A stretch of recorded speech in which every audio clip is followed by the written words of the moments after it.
Joshua works in Plymouth, finding caregivers and homes for adults with disabilities. He has performed with Cape Cod Opera, Opera by the Bay in Hingham and Duxbury, and also performed in Disneyland Paris. He and his fiancée are the directors of Saints and Singers Chorus in Buzzards Bay. Ladies and gentlemen, please welcome Joshua McKiernan. Oh, say, can you see by the dawn's early light what so proudly we hailed at the twilight's last gleaming, whose broad stripes and bright stars through the perilous fight o'er the ramparts we watched were so gallantly streaming, and the rocket's red glare, the bombs bursting in air, gave proof through the night that our flag was still there. Oh, say does that star-spangled banner yet wave o'er the land of the free and the home of the brave.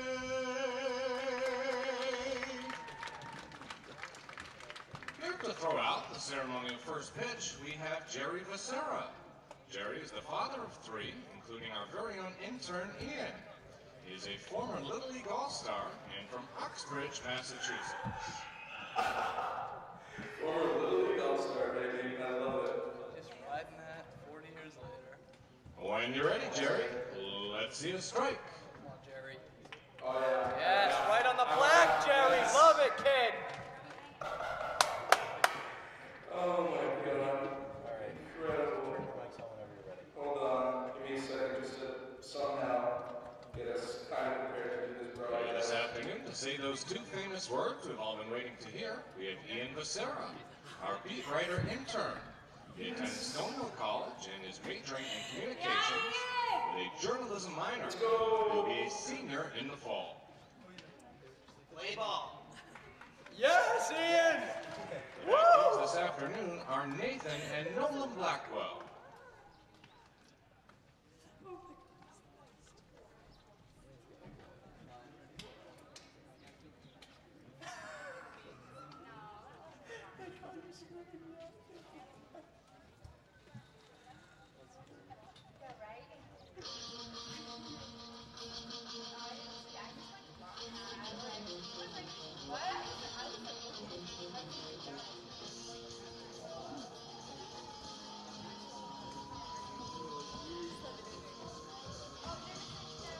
All right, Cameron, you want to start this over here? Trevor, you ready to go? We can go whenever? Okay. Ready? 3, 2, 1. From Spillane Field in Wareham, Massachusetts, it's Game 1 of a Sunday Father's Day twin bill between the Wareham Gatemen and the Orleans Firebirds. Hi, folks. Welcome to Spillane Field. Welcome to the Gatemen Baseball Network. I'm J.D. Rochi alongside my broadcast partner Cameron Stewart, getting ready for the first matchup of the season, an interleague matchup between, or interdivision, I should say, not quite interleague matchup between the Wareham Gatemen and the Orleans Firebirds. The Gatemen coming off a tough loss yesterday, 2-0 against the Harwich Mariners, and really the Bats just couldn't get it going for the Gatemen yesterday, Cam. Yeah, they were working the count. They were putting together some good at-bats, but they were not able to get that hit across to cut into the lead. Even when they were threatening, put a couple guys on base in the late innings, you really didn't feel like the game was in doubt. That 2-0 scoreline held up throughout most of the game, and the Gatemen just weren't into it yesterday. Couldn't get that big hit. Most of the game couldn't get any hits. Gatemen, though, still 4-1 on the season. The top team in all of the CCBL. On the other side of the coin, though, Orleans struggling a little bit, just 1-3, a 6-2 loss yesterday to the Cotuit Kettleers. Controversial, not walk-off, but controversial grand slam that made the difference from Adam Oviedo, the shortstop for Cotuit. Before we get things going here, let's give you the starting lineups first for the visiting Orleans Firebirds. Batting first and playing in center field from Vanderbilt, a new addition to the Orleans roster, Pat DeMarco. In right field from Arizona, batting second, Matt Frazier. And batting third from Kansas, the catcher Jax Groshans. He's already got 2 home runs this season for the Firebirds. Out of the cleanup spot, it's the left-handed hitting first baseman Logan Wyatt from Louisville. In the 5-hole, it's Carter Aldretti, the left fielder from in Arizona State. Another new addition to the Orleans Firebirds roster today, the designated hitter batting sixth, Phil Clark from Vanderbilt. Spencer Steer, the third baseman from Oregon, will get the start at third base, and he will bat seventh. Batting eighth from Pepperdine, it's the second baseman, Quincy McAfee. And rounding out the order for the Firebirds, the shortstop from Tulane, Sal Gazzo. They will be opposed by Joey Matulovic today on the mound for Wareham. On the other side of things, the starting lineup for your Wareham Gatemen, batting first and playing center field from Purdue, the switch hitter extraordinaire, Skylar Hunter. Batting second and playing second base from Utah, the left-hander, Oliver Dunn. Andrew Vaughn, the slugging first baseman from Cal, bats third. Bryant Packard, the left fielder from ECU, will be out of the 4-hole. In the 5-hole, Parker Phillips back to the lineup today, the designated hitter from Austin P. Bryson Stott, the shortstop from UNLV, in the number 6-hole. Batting seventh, the catcher from Missouri State, Andrew Millis. Austin Shenton, the third baseman, bats eighth from Florida International. And Dominic Clementi, the right fielder from Michigan, will round out the order and play right field. Leading off the game today for the Orleans Firebirds, it's the right-handed hitting Pat DeMarco, the center fielder, and he will be opposed by Joey Matulovic, who had himself quite a nice little outing in that first game against Chatham, Cam. He sure did. Got the start on opening night, 4 innings, 4 hits, but no runs allowed. Also put 4 strikeouts up on the board, and he was commanding all of his pitches on that night. First pitch from Matulovic, nicely commanded on the outer half, called strike, and it's 0-1. We really didn't see him labor in that game either because he had such good control of all of his pitches. He could go to whatever he wanted. The 4 hits were not just a blip on the radar. He really didn't get to much trouble at all in that game. A dominant 12-4 win for the Gatemen to start the season. 1-1 now.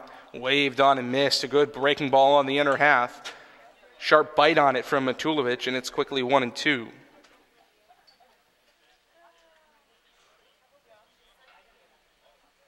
The 1-2 from him. Another breaking ball just misses a little bit high, and it's a even count at 2 balls and 2 strikes.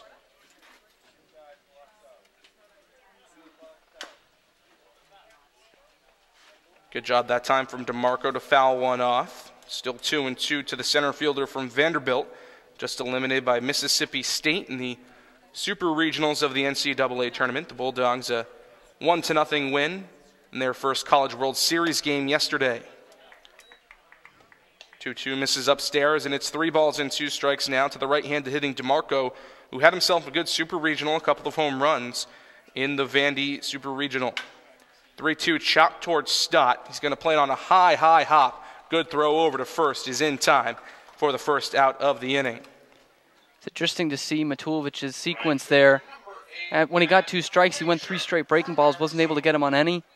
Fastball missed up high, went with a fastball again there for the ground out.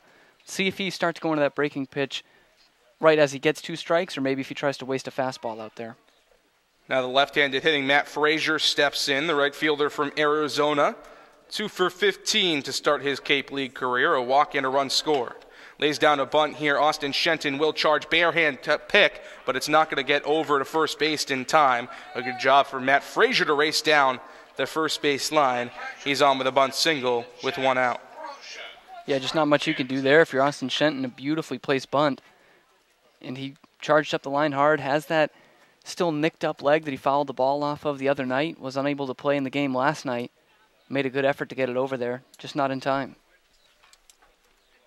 Shenton didn't start yesterday, but did single in a pinch hit opportunity. First pitch to Jax Groshans from Kansas is in there for a called strike, and it's 0-1. Grosjean's one of the best hitters on this Orleans team that has struggled to hit the baseball. 4 for 15 this year in the Cape League. 2 home runs and 3 runs scored for the catcher from Kansas. Had a fantastic, go ahead. This is a guy who can really mash, as you said, Artie, with the 2 home runs this year. One of the best hitters in a very powerful Big 12 conference. Pickoff attempt very close there. Frazier able to dive back in headlong.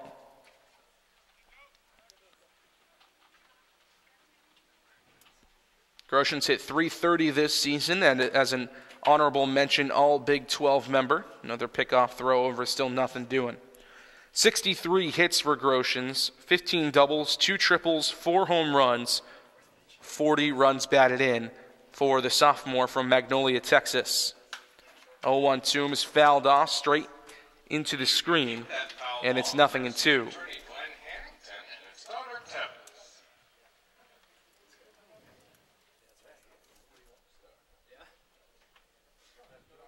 0-2 the count to the right-handed hitting Jax Grosjean, one of the best names in this Cape Cod Baseball League.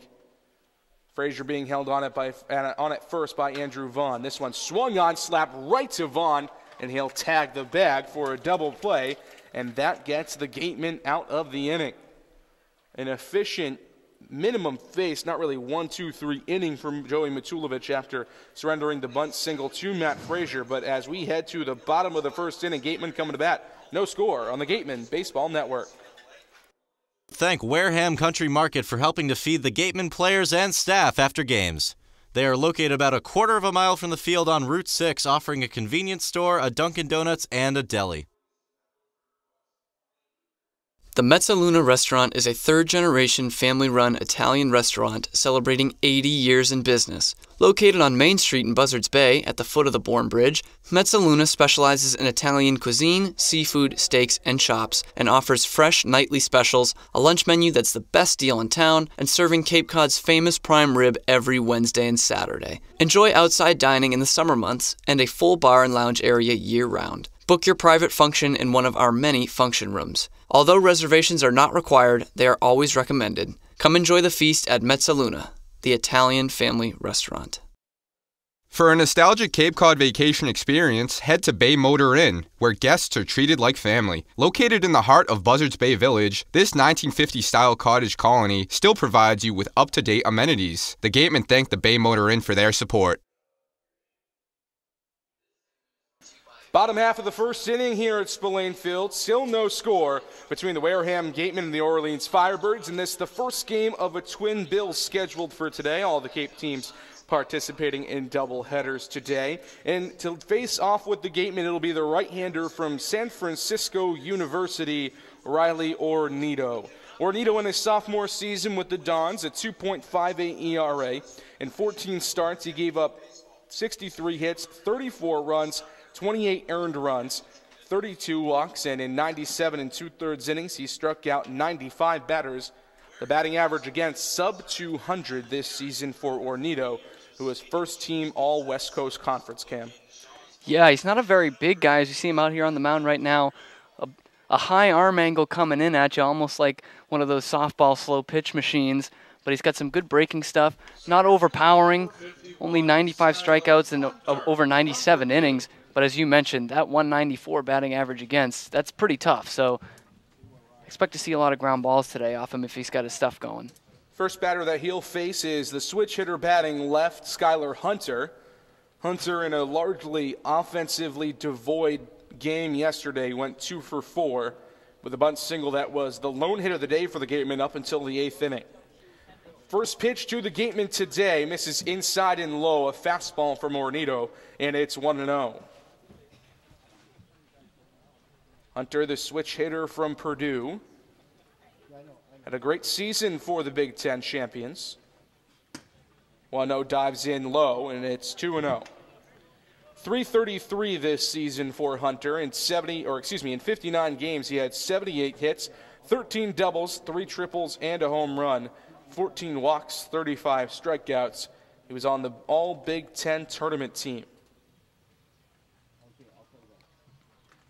2-0 for Mornito, swinging on the first strike he's seen. Charging over is the third baseman, Steer. He makes a nice play and guns down the speedy Hunter for the first out of the inning.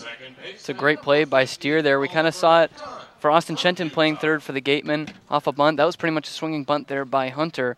Steer in a little bit shallower, is able to make a great pick off it. That's not something you usually see.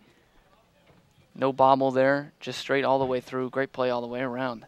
Spencer Steer, the Oregon Duck, playing third base. We'll give you the rest of the defense for the Orleans Firebirds right after this pitch. So now Spencer Steer is playing third base today. He's from Oregon. Salgazzo, the shortstop from Tulane. Then over at second base, it's Quincy McAfee from Tulane.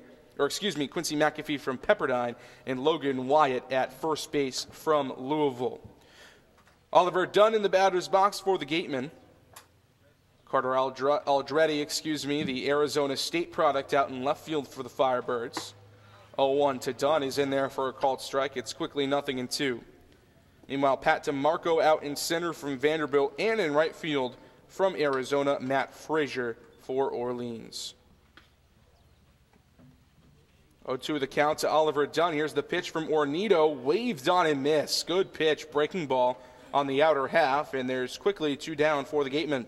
There's that devastating changeup there from Ornito. Starts out in a strike in the middle of the plate and dies off on the outside corner. No chance there from Dunn, but you got to cover the plate with 2 strikes. That'll give way to Andrew Vaughn. An uncharacteristic day yesterday for Vaughn. An 0 for kind of day for him, the right-hander from Cal. 0 for 3 with a pair of strikeouts and a walk to his credit against a tough Harwich pitching staff last night at White House Field. First pitch to him today is a strike called on the outer half, and it's 0-1.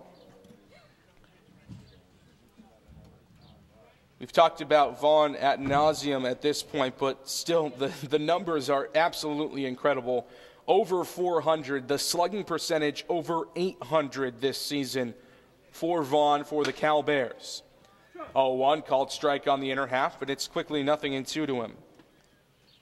54 games, 80 hits, 14 doubles, 23 home runs. Second in the country, tied for second in the country behind only Spencer Torkelson, the Chatham Angler and Arizona State Sun Devil, who led the country in home runs as a freshman. The 0-2 from Ornito to Vaughn. Misses inside and low, a little bit of a waste pitch that time. And it's 1-2.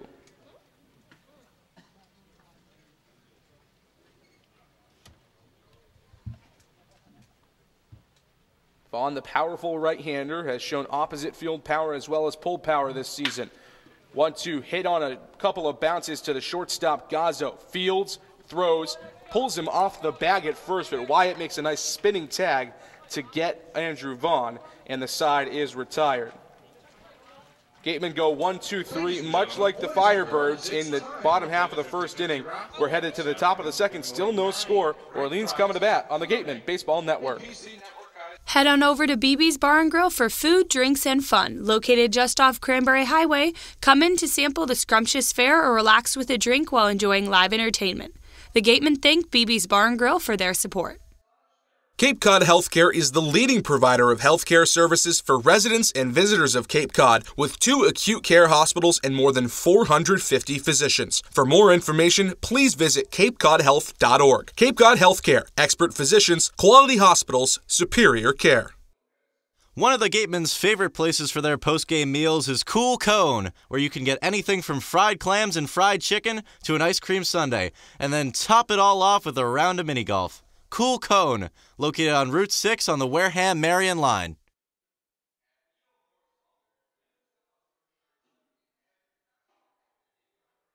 Top half of the second inning here at Spillane Field. No score between the Orleans Firebirds and the Wareham Gatemen here on the Gatemen Baseball Network. It'll be 4-5-6 for the Firebirds to face Joey Matulovic. Logan Wyatt, the left-handed hitting first baseman from Louisville, to lead it off against the Cal Golden Bear.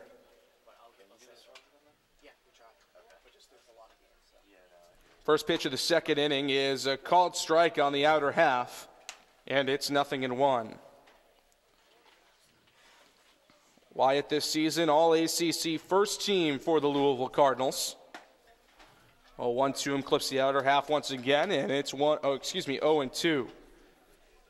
.339 in 64 games for the sophomore from Louisville, Kentucky. 0-2 misses up at his eyeballs, 1-2.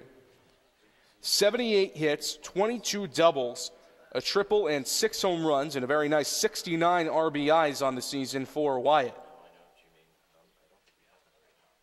1-2 for Matulovic. Tap toward the second baseman, Dunn. Big high hop to him, but the throw on to first is in plenty of time to gun out Wyatt. There's one gone for Carter Aldretti. Left fielder number 9, Carter Aldretti from Arizona State. Aldretti listed as an infielder on the Arizona State roster, but playing left field today for the Firebirds. He's 4 for 15 this Cape season with a pair of doubles. One of the better hitters on this Orleans team. First pitch to him, hits the outside corner, called strike, and it's 0-1.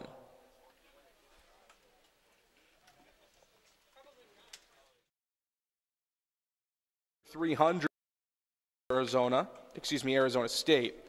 Honorable mention all Pac-12 at .293 in 53 games, 56 hits, 10 doubles, 2 triples, and 3 homers.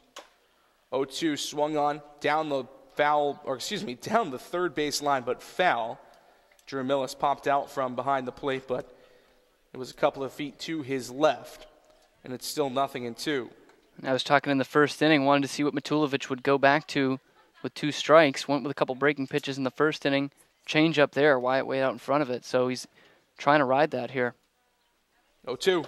Waved on and missed. Big fastball on the outer half. First strikeout of the day for the Gatemen. First strikeout of the day for Joey Matulovic. And as always, it's brought to you by Ling, Exifaris, and Bullard, the official strikeout sponsor of your Wareham Gatemen.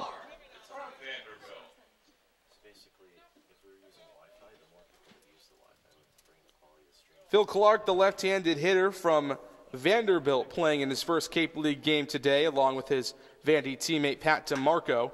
This one roped foul down the left field line, and it's 0-1.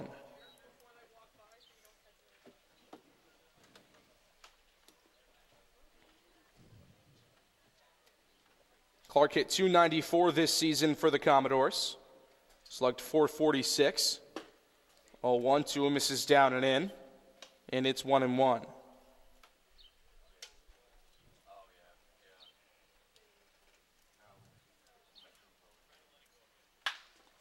Right on the ground to the second baseman, Dunn. He's been busy in this game today. 4-3 on the putout over to Andrew Vaughn, and that will retire the side. 1-2-3 once again for the Orleans Firebirds. Joey Matulovic rolling thus far for the Gatemen. We're headed to the bottom of the second inning. Still no score here on the Gatemen Baseball Network.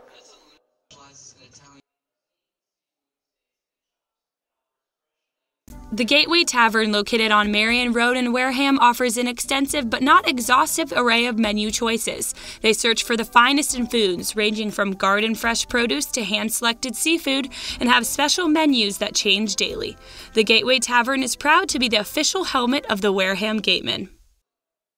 At E.L. Morse Lumber, commitment to the customer shines through in every aspect of their daily operations, including their competitive prices, complete product selection, and superior customer care. Visit E.L. Morse Lumber, located on Cranberry Highway in Wareham, for service with a personal touch. The Bay Point Golf Club offers a unique collection of 18 championship golf holes, a beautiful banquet facility, and a clubhouse that has a fully stocked pro shop. The Bay Point Grill is a perfect place to grab a meal or watch a game. The course is located off of Onset Avenue in Buzzards Bay. The Gatemen thank you for your support.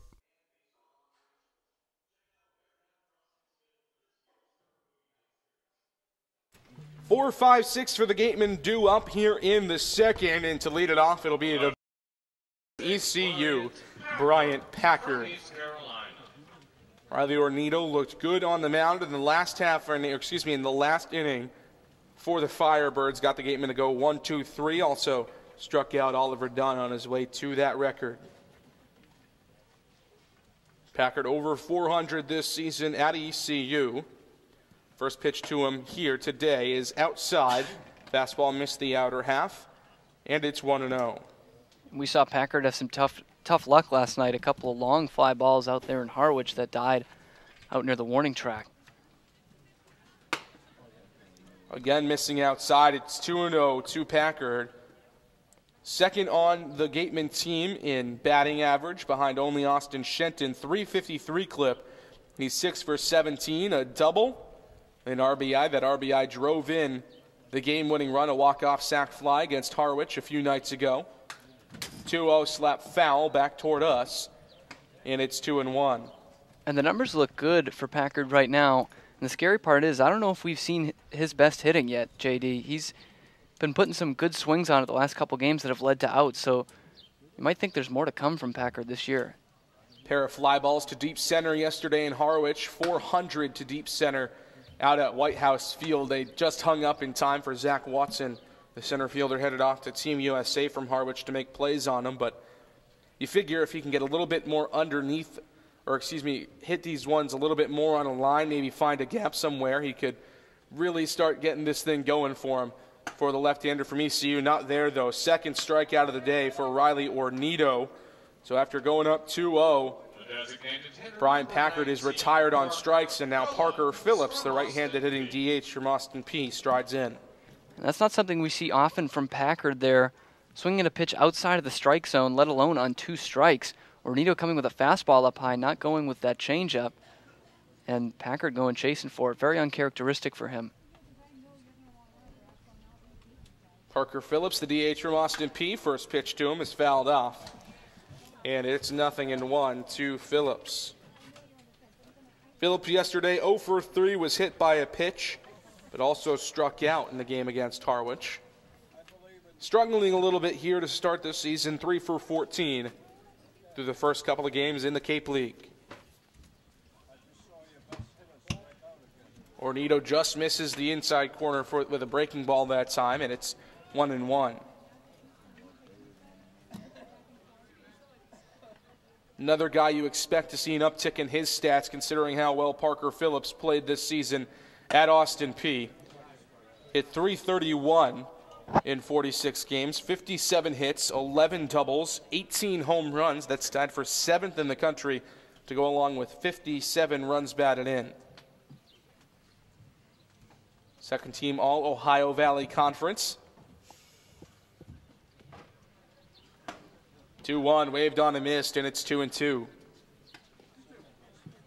Gatemen hitters seem to be a little bit behind the fastball right now from Ornito. Just a little weird to see, JD. That's not what he's known for. I think maybe they focused a bit too much on the changeup and are expecting it every time up there. As you say, they're just behind it. Ornito's putting it right around the strike zone, if not in it. So they feel like they have to swing at it, but they've been very late today. 2-2. Came in and hit him in the head, it looks like. He immediately spun away. It was hard to see because he kind of started making it as if he was going to swing, but then pulled back. But it did look like it got him as he turned his head away right in the right ear hole. He looks okay, though, as he trots down to first base. The training staff will come out and take a quick look at him. Yeah, Phillips, a guy who covers that plate. He's real tight on it. And just like you said, it looked like he was about to offer, and then right on the back of the helmet. Obviously not intentional from Ornito on a 2-2 count. Just one of those breaking pitches that got away from him, ran too far inside. We saw him get done on that strikeout in the first inning. Was a changeup that moved away from the lefty to the outside corner. This obviously going inside to the righty Phillips. But he seems to be all right, as you said. Back-to-back days now, Parker Phillips has been hit by a pitch. Got hit in the bicep yesterday. Ball popped up all the way to the backstop, and the Harwich backstop is pretty far away from the plate, so hit him pretty hard. This one hitting him in the ear hole, like we said. Now Bryson Stott, the left-handed shortstop from UNLV, fouls one straight back toward us. 0-1 to him. Stott this season with the Gatemen. He started every single game. 4 for 17 at .235 batting average, but he does have 3 RBIs and 4 walks, so he's finding his way on base and driving runs in. Those 3 RBIs are tied for second on the team, along with Skylar Hunter and Parker Phillips, behind only Andrew Vaughn, who has 7. 0-1 misses outside, and it's 1-1. Some good numbers from Stott at the plate, but I think his best value this year has been defensively, hasn't it? He's looked pretty good. Looked a little shaky there against Chatham to start the season, but since then he's played an excellent defensive shortstop. Couple great diving catches the last 2 nights. 1-1 dives inside and low, and it's 2-1. And we knew we were going to get something special out of Bryson Stott. 3rd-team All-American per Collegiate Baseball newspaper and 1st-team All-Mountain West this season for the UNLV Runnin' Rebels. Hit .365 and slugged .556 out in the Mountain West. This one popped up back, but Groshans isn't even going to take a look at it. It gets way out of play, and it's 2-2. Stott 59 games this year, but how about this? 92 hits. 30 doubles, 3 triples, 4 home runs. Those 30 doubles, as we mentioned quite a few times, led the country this season for Stott. 2-2. Had to chase one out of the zone, but fouled it off, and it's still even at 2 balls and 2 strikes.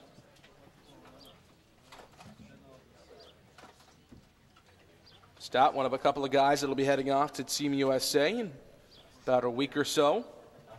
Gatemen lineup going to look very different in the next 10 to 14 days. Yeah, it'll be a real test of wills in those first couple of games. After that, a couple of guys filling up the middle of the lineup, you would think, who haven't gotten much time yet this year. This one skied into foul territory down the first base line. The second baseman making a run for it. Quincy McAfee gets it over the shoulder. Pretty nice catch out there in foul territory. It looked like the first baseman, Logan Wyatt, had a beat on it for a while, but McAfee called him off. And that's the second out of the inning as Bryson Stott fouls out to the second baseman, McAfee. Andrew Millis, the switch-hitting catcher from Missouri State, steps in now for the Gatemen. And this is a guy in Millis who we were just talking about how the meat of that order is going to need to be replaced. I think he's a guy who could fit in there quite nicely. Some good power numbers at Missouri State this year, over 60 RBI for them. Michael Lamdidis will also be leaving in a couple of weeks, going off to summer school at the University of Miami. So that'll be a catcher down for the Gatemen. So Millis will likely become the everyday catcher or the almost everyday catcher here for Wareham. They'll also filter in Luke Roscom as well as Gian Martellini. But he will certainly be playing a big part in the Gatemen this season. 0-1 to him. Slap foul, and it's quickly 0-2. Millis only 3 games this season for the Gatemen. This is his second start at catcher. He also DH'd the other night in Falmouth. He's 1 for 7 this year, a pair of walks and 4 strikeouts for the catcher from Missouri State. 0-2. Swung on, hit to the second baseman, but under McAfee's glove and into right center field for a base hit. So a 2-out base knock for Andrew Millis.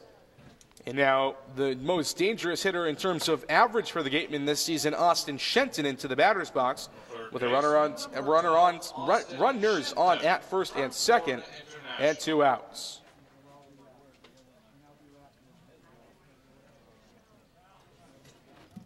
Shenton at .462 this season, second in the Cape Cod Baseball League in batting average. Went 1 for 1 yesterday in his pinch hit attempt. Was immediately pinch run for, however. First pitch to him this time around, misses inside, and it's 1-0. A couple of nights ago, we saw him removed from the game. Fouled one off his knee, and then we were told it looked like he had 2 knees from all the swelling. Fouled it off quite hard.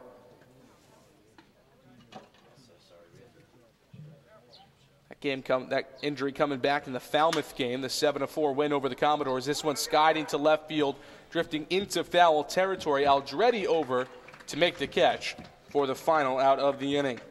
Gatemen leave runners stranded at first and second. Still no score between the Firebirds and Wareham as we head to the top of the 3rd inning in the first game of a doubleheader here on the Gatemen Baseball Network. Wareham House of Pizza has been serving Wareham and Marion for over 40 years with steak and cheese, pizza, and subs. Located in Shaw's Plaza, head on over for pickup or let them deliver to you. South Coast Health, operators of Charlton Memorial Hospital, St. Luke's Hospital, and Toby Hospital, delivers an unmatched combination of clinical excellence with a personal touch. They are proud to serve as southeastern Massachusetts and Rhode Island's only not-for-profit health system, as well as the region's largest employer. South Coast Health, the best care plus something more. Located along the Cape Cod Canal, Keystone Place at Buzzards Bay is the area's newest rental independent living, assisted living, and memory care community. With some of the area's largest apartments and an ultra-inclusive monthly service package, Keystone Place is a life-fulfilling retirement community unlike any other. Distinct assisted living and memory care programs provide personal care services according to each individual's needs. Discover Keystone Place, the best option for meeting the care and support needs of seniors on Cape Cod. Things moving along quickly here on the Gatemen Baseball Network as the Wareham Gatemen and the Orleans Firebirds are locked in a scoreless tie here in the top of the third inning. J.D. Rachi here with Cameron Stewart. Cam, what have you seen from the Gatemen today? Well, to be honest with you, J.D., I have not seen much.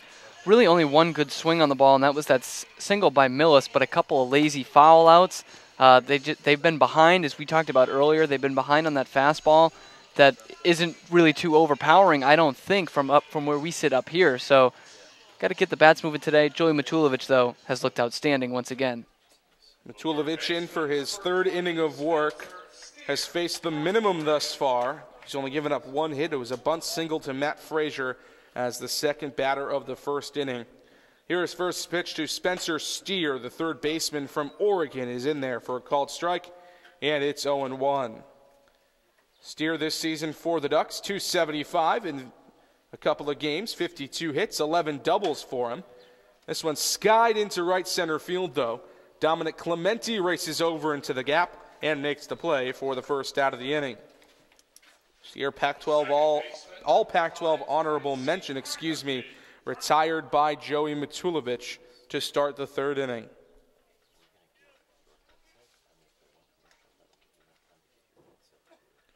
Quincy McAfee, the second baseman from Pepperdine, strides in.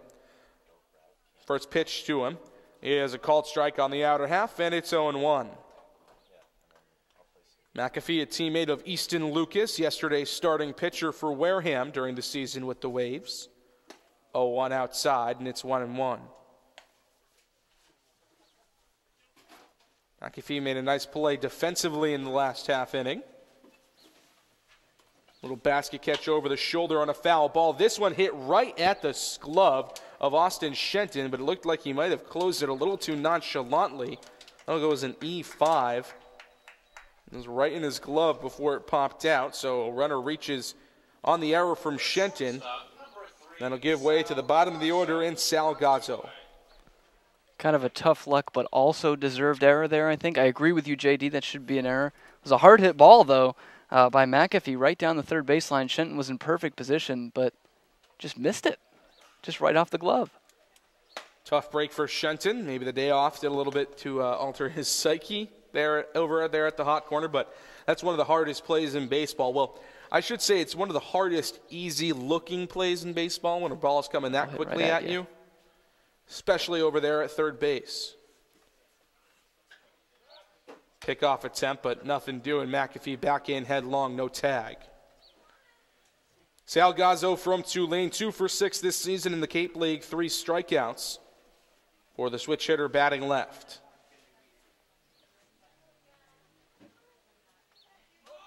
Looks to get down a bunt, does get a good one down. Shenton on a bare hand throw over the head almost of Andrew Vaughn, but a good athletic play to keep that one in play, but it's not going to be nearly in time enough for the tag. On with a bunt single is Salgazzo, and now runners at first and second for Pat DeMarco. And mark that down in your scorebooks, that play by Andrew Vaughn. Shenton having to charge all the way and throw way high, and Vaughn, who is not a very tall guy, good, big, muscular, a lot of power, but not very tall, only at a 5'11", but went way up to get that one, saving an extra 2 bases there for Orleans. Still just 1 out here for the Gatemen. As the first pitch into the right-handed hitting center fielder Pat DeMarco from Vanderbilt is a called strike, and it's 0-1. 0-1, waved on and missed. Good breaking pitch on the outer half, and it's quickly 0-2. Nasty stuff from Joey Matulovic. Back-to-back tough plays for Austin Shenton, resulting in a first and second jam here with just one out, but the infielders are at double play depth. 0-2 over the head of Andrew Vaughn and into right field, a base hit. Runner held up at third is Quincy McAfee, but now the bases are loaded with just one out for Matt Frazier. This is obviously a big spot for Matulovic. When you think about how the first two guys get on, one guy hits a line drive right at the third baseman, Shenton botches it. Then the next one, a really well-placed bunt, not much Matulovic can do about that. And then obviously on the hook for that single, but lead two runners here really aren't his fault. Matt Frazier, the left-handed hitting right fielder from Arizona, steps in 1-for-1 today with an RBI, or excuse me, with a bunt single. And now that pitch is going to hit Matt Frazier. Must have hit him in the foot, it looks like. Don Snedden's going to get up from the bucket behind the screen protector and have a chat with the home plate umpire, but that will drive in a run, and it's 1-0 Orleans. I think Matt Frazier knew exactly what he was doing there. Crowded the plate a little bit more than he did in his first at-bat. That pitch just running inside to him, saw an opportunity, gets the first run of the game home. So an RBI hit by pitch for Matt Frazier.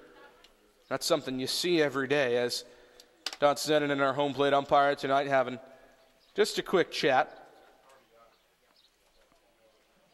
Jax Groshans, the catcher from Kansas, will stride in next. Still bases loaded with only one out, and Orleans up 1-0 here at Spillane Field. A little bit of a spirited argument here from Don Snedden. Nothing too heinous, though, obviously. He'll now take the short walk back to the dugout as Groshan steps in. He's 0-for-1, lined out into a double play. 3 unassisted from Andrew Vaughn in the first inning.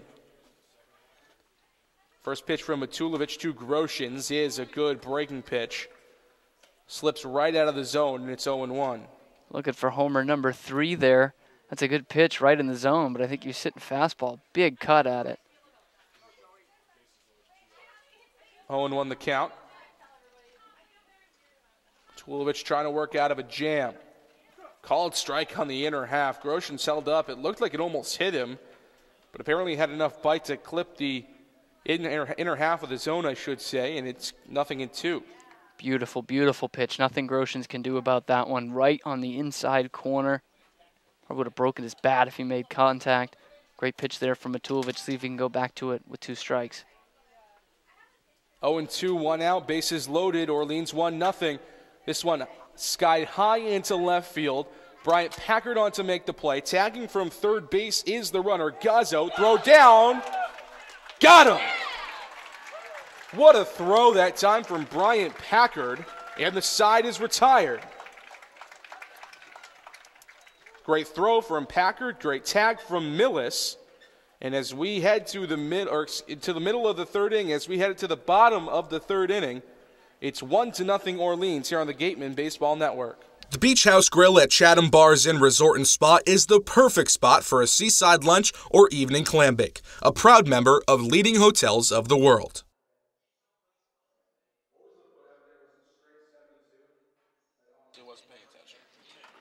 Hi guys, I'm Ian Becerra, the beat writer, and now for your Cape League update. So first off, today we have YD at Katuitt. In a doubleheader today, Katuitt has already won the first game on a walk-off. Zach Bierman with an RBI single. Next we have Brewster taking on Hyannis. Brewster is winning 3-0 in the bottom of the 5th inning. Austin Lively with 2 hits today and an RBI for the Whitecaps. Also today, Harwich at Falmouth. Harwich is ahead 5-0 in the top of the 6th. Cam Thompson is 2 for 2 on the day with 2 RBI. And Chatham is taking on Bourne, and that game is just in the 2nd inning, and Bourne is winning 1-0. That's our Cape League update, and we'll be back later as there are plenty of games going on today as the whole league is playing doubleheaders. Back to you guys. Thank you very much, Ian, our wonderful beat writer, whose dad actually threw out the first pitch tonight at the game. former Little League All-Star, as we all mentioned, or as we all heard, I should say, not mentioned. And that's over the public address system here at Spillane. Cam Stewart back with us now. Tough half inning there for the Gatemen defensively as Orleans gets on the board. It's 1-0. Yeah, and as I mentioned, when the bases were loaded, it really wasn't Matulovic's fault. That one single that wasn't hit too hard, but over the head of Vaughn, it was perfect placement. But yeah, the error by Shenton there. The bunt was tough to handle, but the throw didn't give him any favors either. And a great play by Vaughn to make sure those runs didn't score earlier. And lucky for the Gatemen there just to keep it at 1. Bryant Packard, after a bad defensive inning for the Gatemen, ends it with an unbelievable throw to the plate. What a hose from Bryant Packard, very strong, the East Carolina Pirate. Now Dominic Clementi representing the bottom of the order, the number 9 hitter here for the Gatemen, will lead it off against Riley Ornito. Clementi still searching for his first Cape League hit of the season. First pitch to him is popped up into shallow left field. Carter Aldrete takes a couple of steps back and makes the play for the first out of the inning. So Clementi still 0 for on the season for the Gatemen, but he has been making more solid contact of late.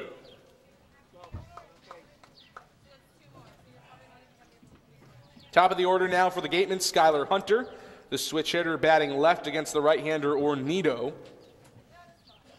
Hunter from Purdue, the first pitch to him. Is a called strike on the outer half, and it's 0-1. Hunter 0 for 1 today, grounded out to the second baseman Quincy McAfee to get the offense started for the Gatemen. 0-1. Another called strike outer half, and it's quickly 0-2.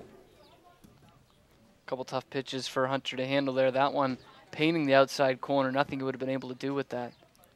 As we mentioned, Ornito had a fantastic season this year for the San Francisco Dons out in the West Coast Conference, hoping to translate that over to the Cape League, making his first appearance of the Cape season today.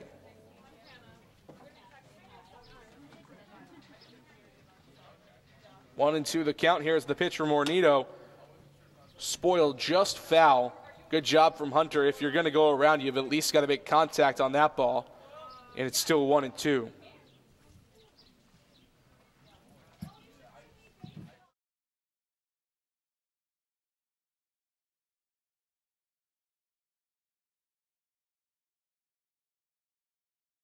Falmouth out at Arnie Allen Diamond. 3 RBIs. 1-2 though, waved on and missed. Third strikeout of the day for Riley Ornito, all of the swinging variety. And there's 2 outs with nobody on for Oliver Dunn. The second baseman, number 50, Oliver just dropping the hammer there was Ornito. Big break on it right down the plate. But the level swing by Hunter, unable to get to it.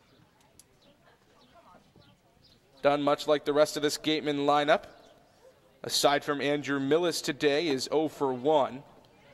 Struck out swinging in his first at-bat back in the first inning. So another slow start here for the Gatemen offense after having just 1 hit through 8 innings yesterday in Harwich. Should say 1 hit through 7 innings. A couple more hits coming in the 8th for the Gatemen. 1-0, this one though roped into right field and down for a base hit.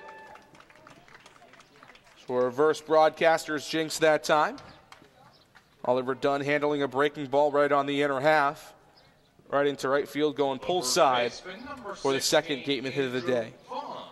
A solid piece of hitting there by Dunn. That pitch dropping right on the inside. Did not break outside like I'm sure Ornito would have liked. And he's able to turn on it. First good swing we've seen from Dunn in a while to put a hard line drive like that. It's been a struggle for him to start the season. And the guy that it's been a struggle for over the last 2 games now, Andrew Vaughn strides in. 0 for 1, grounded out to the shortstop. Salgazzo back in the first inning. Now a throw over, but Dunn is back in headlong. Looked like in plenty of time. We'd seen slow starts from Andrew Vaughn through the first 4 games or so for the Gatemen, and we just expected him to be able to break out of that slump yesterday, get the Gatemen offense going. It just never really did, though, as Vaughn went over for the first time this season. This one, though, on over to third base, goes the short way to second for the final out of the inning. Bit of a cold streak continues for Andrew Vaughn. Gatemen strand 1 after the Oliver Dunn 2-out single but still nothing going for the Gatemen as we head to the top half of the fourth. Scoreless tie between the a 1-0 lead for the Orleans Firebirds over the Wareham Gatemen as we head to the top of the fourth on the Gatemen Baseball Network.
Top half of the fourth inning, a 1-0 lead for the Orleans Firebirds over the Wareham Gatemen as Logan Wyatt, the left-handed hitting first baseman, strides in from Louisville.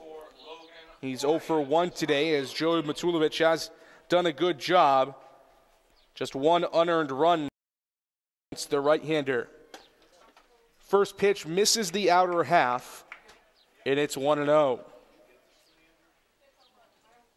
Wyatt grounded out to Oliver. Second inning. 1-0. This time swung on, flared into center field. Skylar Hunter on the run, dives and makes a catch. Wow, what a play from the center fielder from Purdue. You said it there, JD. That ball was stung by Wyatt out there to left center. And chasing it the whole time, never slows up and has to extend on the backhand, reaching behind him to make the grab. What a play. We've seen Skylar Hunter's speed on the base paths. Hadn't really had a chance to flash it in the field, but that time flashes the speed and the leather. And there's one out now for Carter Aldrete, who misses. The first pitch fastball from Matulovic just pumps it by him, and it's 0-1.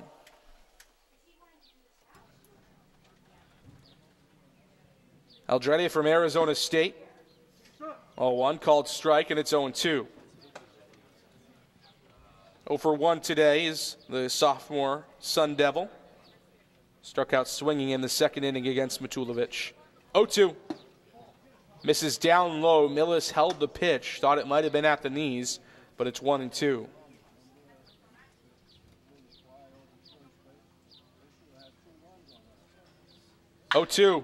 Stung down the third base line, but just wide of the bag over near Austin Shenton. It's still 1-2.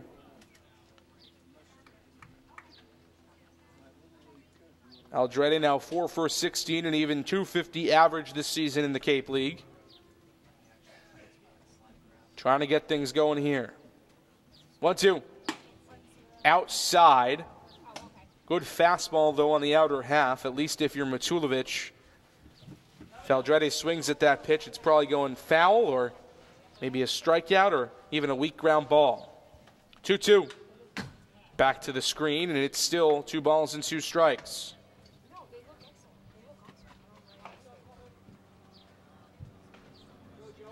Matulovic looking impressive in his second outing of the season. Part of the reason, but he was a 20th round draft pick of the Brewers this year. Looping breaking ball at the eyes is swung on and missed. Back-to-back strikeouts for Carter Aldrete to start the game. Second strikeout of the day for Joey Matulovic. And as always, it's brought to you by Lang, Exa, Forrest, and Bullard, the official strikeout sponsor of your Wareham Gatemen. Jim Lawler, the pitching coach, out to talk things over with Joey Matulovic. He's been incredibly hot today. Has had an excellent game. This trip to the mound is brought to you by Joe Crespi from Merrill Lynch. Pitching coach out to the mound to discuss strategy. You can discuss investment strategy with Joe Crespi from Merrill Lynch, who sponsors this trip to the mound. Interested to see what they might be talking about here, as it is kind of a long conference. The way Matulovic has been going, he's still looked pretty good. Labored a little bit last inning, but he's locating those pitches again this inning. And able to get some swings and misses as well. Let's see what comes of this meeting. Matulovic, as you mentioned, Kim, has looked excellent. Just the one unearned run today. First pitch to the next batter, Phil Clark, is in there for a called strike. A good breaking ball on the outer half, and it's 0-1. Clark 0 for 1 himself today. Grounded out to Oliver Dunn in his first at-bat. 0-1 right to Dunn again, this time on a line, and makes the play for the final out of the inning. Joey Matulovic continues to impress. 1-2-3 as we head to the bottom of the fourth inning. Gatemen trying to cut into a 1-0 lead for the Orleans Firebirds here on the Gatemen Baseball Network. Since 1981, the Northeast Maritime Institute has been one of the forerunners in private maritime education and training in the United States and around the globe. They have been recognized by the International Maritime Organization as well as the U.S. Coast Guard for their top quality maritime education, facilities, faculty, and staff. Northeast Maritime Institute, America's premier two-year maritime college. Stop by the Ansel S. Gurney House, where you will find a unique shopping and dining experience. Whether shopping for a special occasion or just to treat yourself, you'll find what you're looking for in one of the 11 themed rooms. There's also a cafe serving fresh homemade lunches overlooking the extensive gardens. The Ansel S. Gurney House is located at 403 County Road in Marion. Got legal trouble? Attorney Mark Deshays is here to help the greater New Bedford area with real estate and business law, estate planning, and probate. Visit him today.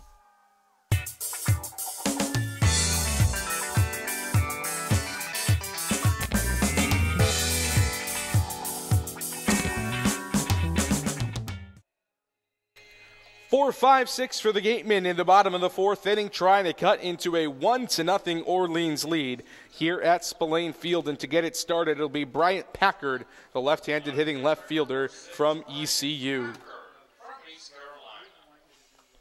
Packard 0 for 1 today. Swinging in the second inning, part of 3 strikeouts on the day for the right-hander on the mound, Riley Ornito from San Francisco. First pitch to Packard is popped up on the infield. McAfee is going to be called off by Gazzo, who makes the play on the left side of the bag for the first out of the inning.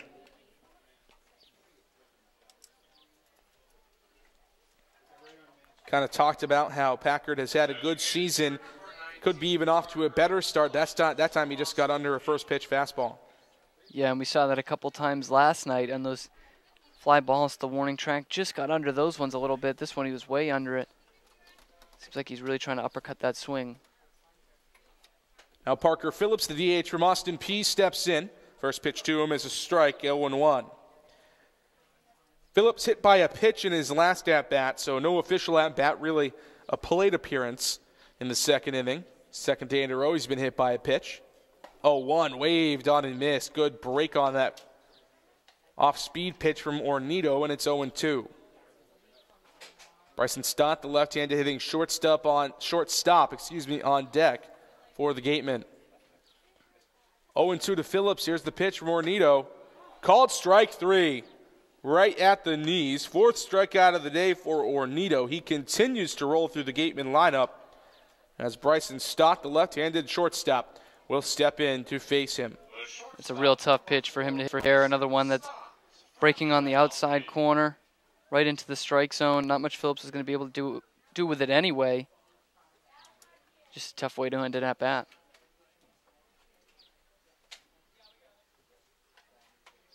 1-0 Orleans in the fourth inning, bottom half of the fourth, as the first pitch to Stott misses outside, and it's 1-0. Gatemen, much like yesterday, struggling to get runners on base. Just 2 hits through the first 3 2/3 innings thus far for Wareham. 1-0.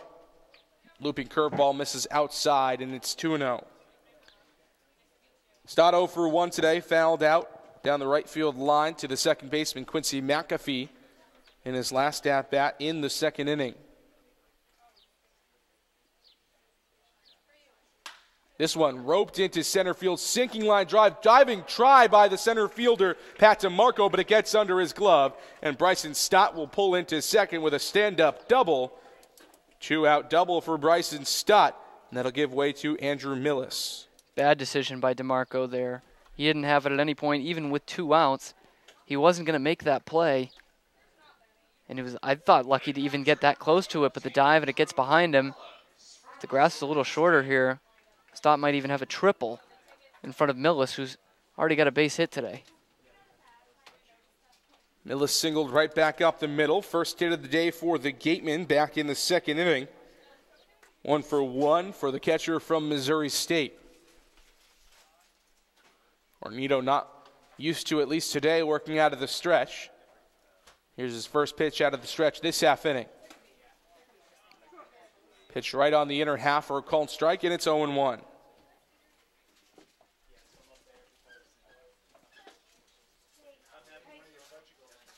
Millis wearing that blue batting helmet. Brought to you by Gateway Tavern, who provided the donation for the Gatemen helmets this season.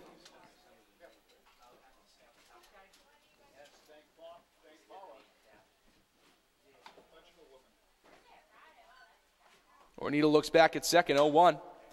Fouled off down the left field line. Giving chase is the left fielder Aldretti, and he does not make the catch down the left field line. Orleans broadcaster giving us a little bit of help down there. Our view becomes obscured. It's a pretty extensive area out there in the left field foul territory. You can't really see down that left field line, but little signal from one of the Orleans broadcasters saying foul ball. And we definitely do appreciate that. They've got a great look at it down there. They certainly do. Up there in the third base bleachers. 0-2 the count, time called by the batter, Andrew Millis from Missouri State, the catcher. First time we've seen, or second time we've seen a runner in scoring position today for Wareham. 0-2 the count. Ornito looks back, the pitch, waved on and missed. Fifth strikeout of the day for Riley Ornito. What a game for the right-hander from San Francisco as the side is retired. Runners stranded at second base. It's the fourth runner stranded today by the Gatemen. It's been a problem all season for Wareham. Still no runs across on the board. It's still 1-0 Orleans as we head to the top half of the fifth inning on the Gatemen Baseball Network. One of the area's best restaurants is located right up the street, Brewfish Bar and Eatery. Stop by for a nice lunch or a relaxing dinner. Brewfish offers 20 rotating craft beers on tap and creative pub foods such as fish and chips, sticky ribs, pulled pork, delicious burgers, and pizza. Check out their off-the-menu brunch with a Bloody Mary bar and $5 mimosas on Sundays. The Brewfish Beer Garden is now open for outdoor dining under the tent and casual dining and drinks at the outdoor bar, along with live music on Friday and Saturday nights as well as Sunday afternoons outside. Brewfish Bar and Eatery is located on Route 105 in Marion. The Wareham Gatemen thank Reed Custom Soils for your support. Reed Custom Soils is New England's most experienced precision soil blenders and is trusted by over 300 golf courses throughout New England. AD Makepeace is the world's largest cranberry grower.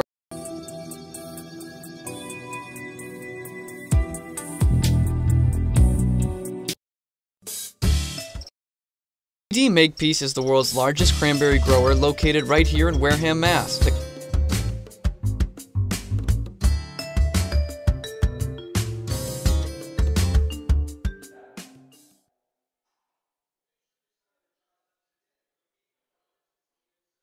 Top of the fifth inning, Orleans Firebirds come to bat, trying to add on to a 1-0 lead here from Spillane Field over the Gatemen.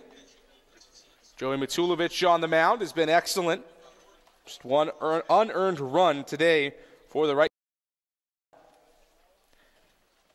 He'll face 7, 8, 9 here in the fifth. Spencer Steer, the third baseman from Oregon, will lead it off.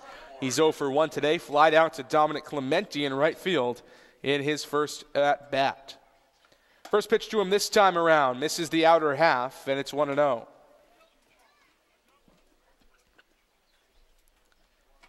Matulovic impressive in his first outing against Chatham, perhaps even more impressive today, although this one is roped into left center field over the head of Brian Packard and down for extra bases. On around first, heading into second with a stand-up double is Spencer Steer.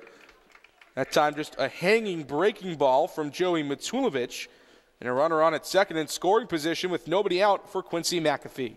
Yeah, you said it, that hanging breaking ball. Those don't get caught by the catchers. Those are knocked out to the gaps there. And it was Steer showing you why, or showing you how, I should say. That one was just absolutely roped to left center field. No chance for Packard. Good hitter in Steer, .275 this season for the Oregon Ducks. All Pac-12 honorable mention. Now Quincy McAfee from Pepperdine steps in. He's 0 for 1 today, although did score the lone run of the game after reaching on an error from Austin Shenton. Lined a well-hit ball right at the glove of Shenton at third base, just fell out of his mitt. Couldn't make the play, and it eventually cost the Gatemen for the lone Orleans run of the day. Matulovic a couple of peeks at second, another hanging breaking ball, but this one skied into center field. Skylar Hunter has to come racing in, but makes the play easily for the first out of the inning. Yeah, that looked like it might have been trouble there for a second. As Stott was playing just behind the runner, so not very deep at short, and that one pretty shallow to center. Luckily for the Gatemen, Skylar Hunter very fast out there in center field and shading over to the left, able to get over there in plenty of time. I've already seen him make one. Very nice play today out in center. This one not quite as web-gemmy, but still a very good defensive play. First pitch from Matulovic to Salgazzo. Misses the outer half, and it's 1-0 to the switch hitter batting left from Tulane. Gazzo 1 for 1 today, singled before being stranded at third base in that third inning where Orleans got their one run across. 1-0 for Matulovic. Breaking ball called strike on the inner half, and it's 1-1.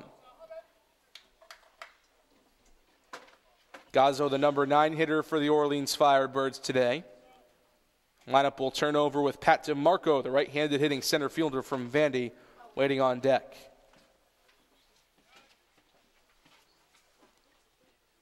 1-1 roped into the 5.5 hole and into left field. A base hit. Stop sign is up for Spencer Steer, but he's up to third base on a single from Salgazzo. And there's runners at the corners with only one out for Pat DeMarco. Yeah, they're going to hold the runner this time. I don't think Orleans wants to try and test that Bryant Packard arm again. That was a hard hit ball by Gazzo. I don't know if many runners were going to be able to score on that. But you got to think back to that double play in which Packard threw the guy out at the plate. Almost the same depth and was able to throw it on a line to home plate. Looks like Yoenis Cespedes out there. Certainly a hose there from Bryant Packard. Two really nice defensive plays today for the Gatemen. That 7-2 put out to complete a double play for Bryant Packard, and then the diving stop from Skylar Hunter a few innings ago. Squaring to bunt, suicide squeeze, false foul, and it's 0-1. Yeah, obviously with the suicide squeeze there, trying to go up the right side to try and get that towards first base. Just went a bit too hard with it, knocked it foul. Still got to go with the pitch on it, no matter how bad you want to aim the hit. Do they turn to it again here? Squeeze still on, 0-1. I think you do, personally. Here it comes, tries to get one down, but it's going to miss outside.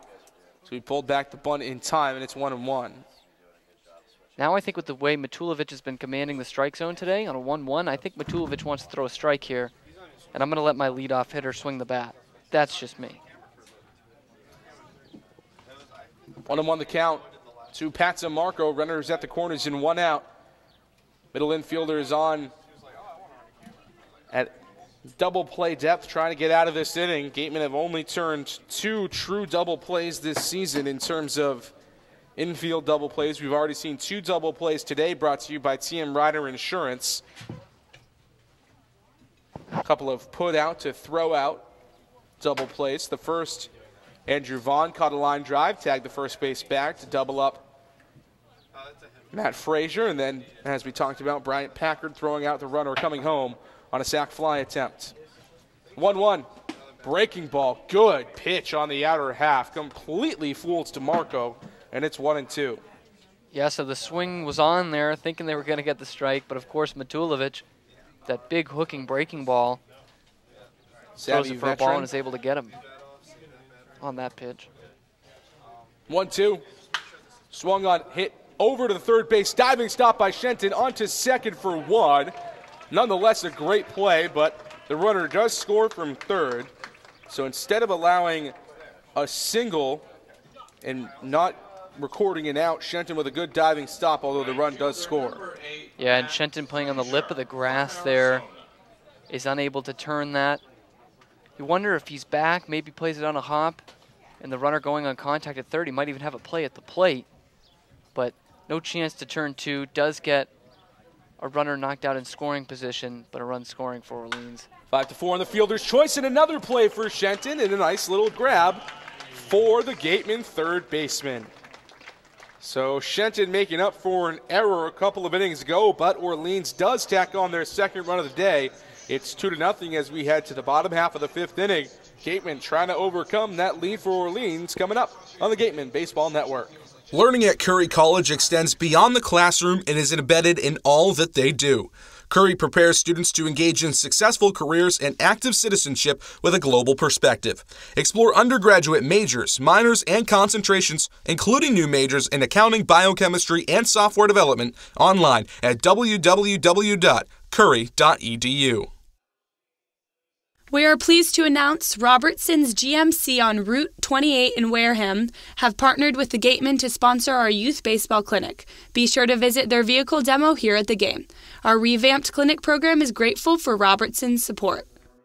Legacy Insurance has helped the Wareham community choose the best carrier for their insurance needs. They are an independent insurance agency that represents several insurance companies of various sizes and are able to place coverages with companies that are appropriate for their clients' needs. Legacy Insurance. We don't work for an insurance company, we work for you.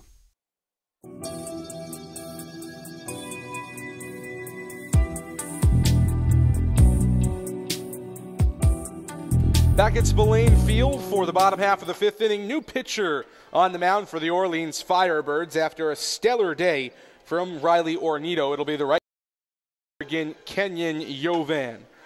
In his sophomore season with the Ducks this year, 6'3", 215 pounds, a 2.98 ERA, 21 games, 10 starts, 84 and 2/3 innings pitched, 61 hits, 20.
Number 12,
will be the error.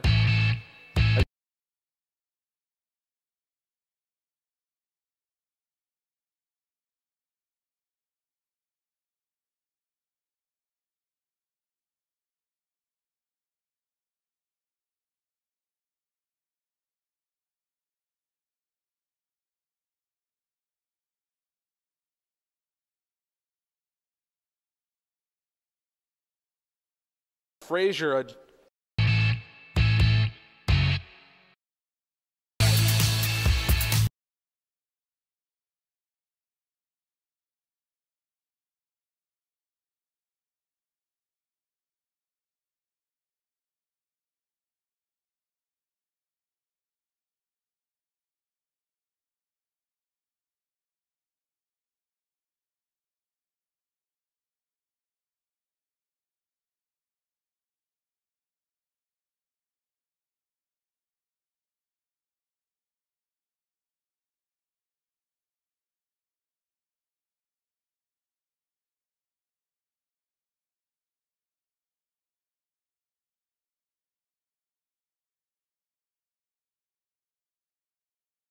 think Frazier was pretty happy to see his buddy DeMarco coming in from center field.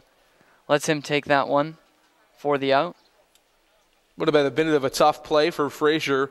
Would have had to go backhand as the ball was moving from right to left out there in the outfield. Oliver Dunn now gets a good bunt down. Charging from third is Steer, and he makes the play. Backhand pick from Spencer Steer onto first. 5-3 on the putout, and all of a sudden, after the Gatemen score a run to tighten this one up, the side is retired. A single that allowed Austin Shenson to reach third base eventually results in the first run of the game for the Gatemen on an RBI ground out from Dominic Clementi. We're headed to the top of the 6th inning of a 7-inning game, first of a doubleheader. The Gatemen trail the Orleans Firebirds 2-1 on the Gatemen Baseball Network. Beat the heat and join us at Waterways, a water experience unlike any other this side of the bridge. Open daily, head over to the water park on Route 28, the Cranberry Highway. Clobbered high and deep to right center field, and this one is gone, a home run. Eastern Propane and Oil is the Wareham Gatemen home run sponsor. Each time a home run is hit by a Gatemen player at Spillane Field, Eastern Propane and Oil donates a camp scholarship to a deserving youth. Eastern Propane and Oil, we're in your neighborhood. Soft as a Grape is a proud sponsor of the Wareham Gatemen.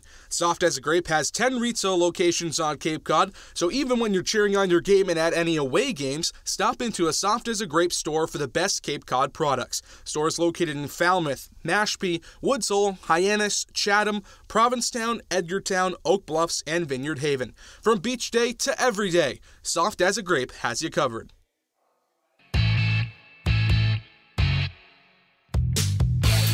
New pitcher on the mound for the Gatemen to relieve Joey Matsulovich here in the top of the 6th inning.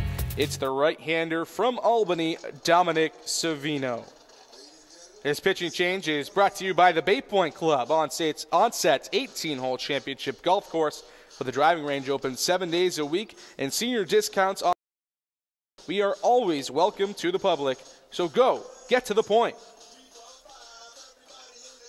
Savino making another appearance here for the Gatemen, has pitched a couple of times between the preseason and the regular season this year for Wareham. The right-hander from Albany, pretty tall with that 3/4 arm slot, making his 3rd appearance of the regular season for the Gatemen in his first two full innings pitched, 2 hits, a strikeout, and a save to his credit. First batter that he'll face is Jax Groshans, I should say, from Kansas, the catcher, who is 0 for 1 today. First pitch to him, called strike on the outer half, and it's 0-1. We talked about those double plays for the Gatemen, the one to Andrew Vaughn, then the one to Bryant Packard. Both of them coming off the bat of Jax Groshans. This time he fouls one off his leg and hard, fell all the way to the ground, and he's in some pain. Yeah, he's got the shin protector on his left foot there. I think it might have gotten him right below it. And he's definitely limping around. Those can really, really hurt. Now the training staff from Orleans is going to come out and check on Groshans, make sure everything's all right out there. But Andrew Millis and Dominic Savino are going to take that time to have a little bit of a conference on the mound. And seeing Groshans limping around like this, writhing in pain after hitting it, that's not something to be fooled with. He's going to stay in the game here, but this is a catcher. He can take some shots back there. He's tough, but clearly in a lot of pain right now. He'll stay in. Only one other catcher, now 2 catchers on the roster for the Orleans Firebirds, but one of them is DHing right now, so maybe we'll see a DH catcher switch between Phil Clark and Jax Groshans, depending on how much pain he is in, but apparently in not enough pain to not hit that one into right field for a base hit. Yeah, nice bounce back there from Groshans. He's got to keep doing your job. He takes the next pitch into right field for a base hit. So a runner on at first with nobody out here in the 6th. Orleans trying to add to this lead. 2-1 the lead for the Firebirds here in the 6th. Second to last inning we'll play in game 1 of this doubleheader. Doubleheaders in the Cape League, 7 innings long.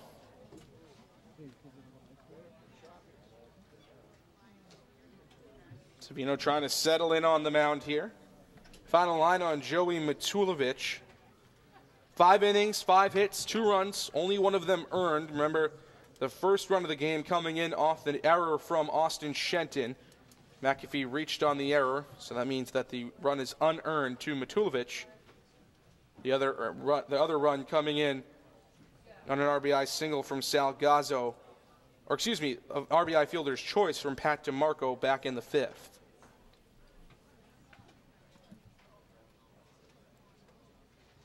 The pitch to Wyatt from Louisville. Again bounced foul right toward the Gatemen dugout, and it's 0-2. So the RBIs today, Matt Frazier and Pat DeMarco have picked them up. Frazier an RBI hit by pitch back in the 3rd.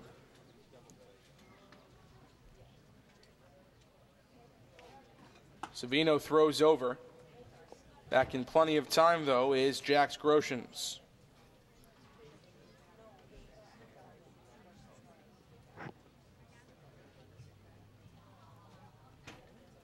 Oh, 0-2 the count to Logan Wyatt from Louisville. Pitch from Savino. Fastball misses inside, up near the letters on the Orleans jerseys. And it's 1-2.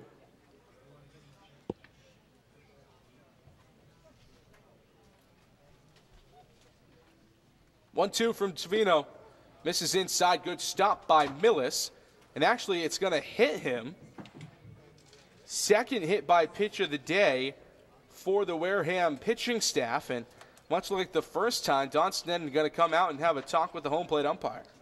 Yeah, Savino looked really surprised that he was awarded first base there.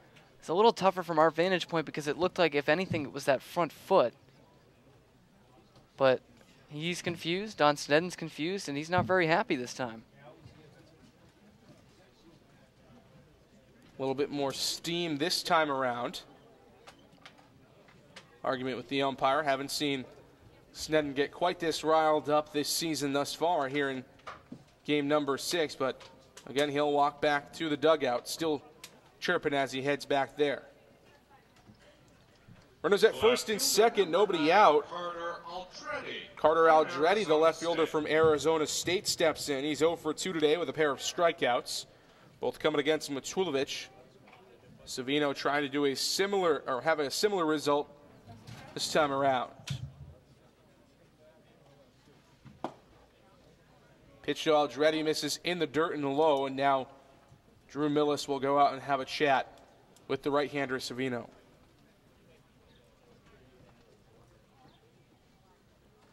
Just a quick conference on the mound.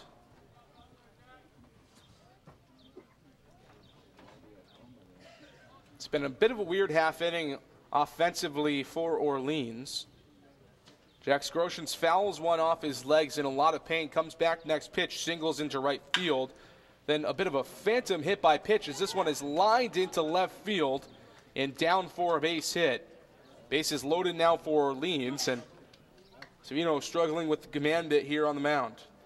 Yeah, just a CNI single here. A big hop that Stott wasn't going to be able to get to anyway. So he was in a little bit of double play depth there at his shortstop position. And now trouble's really knocking at the door for the Firebirds offense. Gatemen trying to keep this at just a 1-run lead for Orleans. Remember, we're only playing 7 innings today. So this the second to last time we'll see Orleans at the plate in game 1. This one hit to the shortstop Stott, onto second for 1, onto first. A double play, but the run does come in to score from third. Phil Clark drives in a run, but won't be credited with the RBI. And now it's 3-1 Orleans. That double play brought to you by TM Ryder Insurance. Package your home and auto insurance for the perfect double play, steering and securing your course for insurance since 1877. TM Ryder Insurance Agency, Inc. First pitch now to Spencer Steer is flied into center field. Skylar Hunter gets underneath it and makes the play for the final out of the inning. But not before Orleans tacks on one more in the top of the 6th. As we head to the bottom half, Gatemen with a little bit of ground to make up. It's 3-1. Mary Orders, our sideline reporter, coming up after the break here on the Gatemen Baseball Network. Since 1978, Lang, Exafaris, and Bullard has provided comprehensive legal services to families and companies in the greater New Bedford area.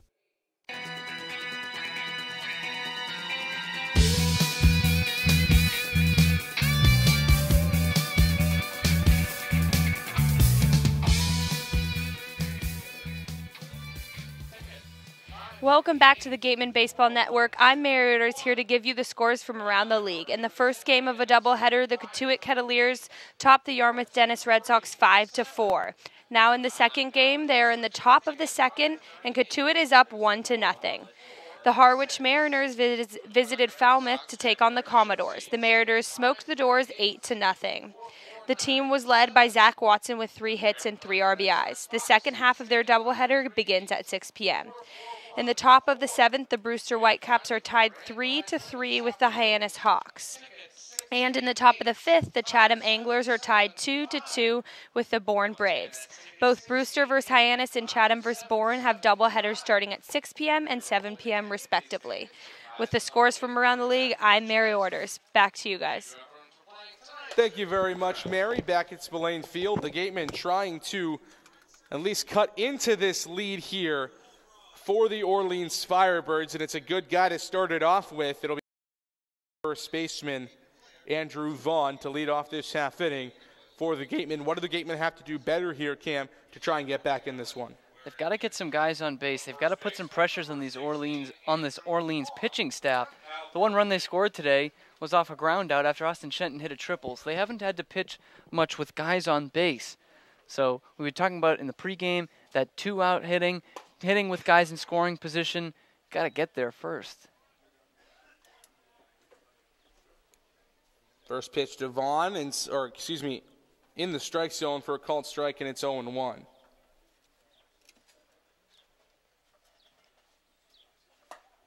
Oh, 1-2 and misses outside, and it's 1-1 now. As you mentioned, Cam, Gatemen struggling to get runners on base. Just 4 hits today for the Gatemen. 1-1 to Vaughn. Called strike, outer half. Good breaking ball, and it's 1-2. Good frame job there by Jax Groshans. Looks from our vantage point, that ball is a little bit off the plate, but snatched it right back in there. It's a veteran catcher behind the plate. 1-2. Looping curveball in up at the chin of Andrew Vaughn, and it's 2-2.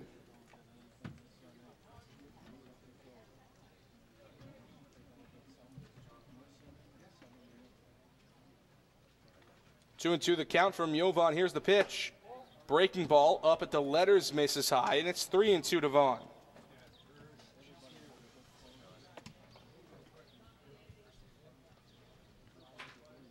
Vaughn trying to break out of a slump.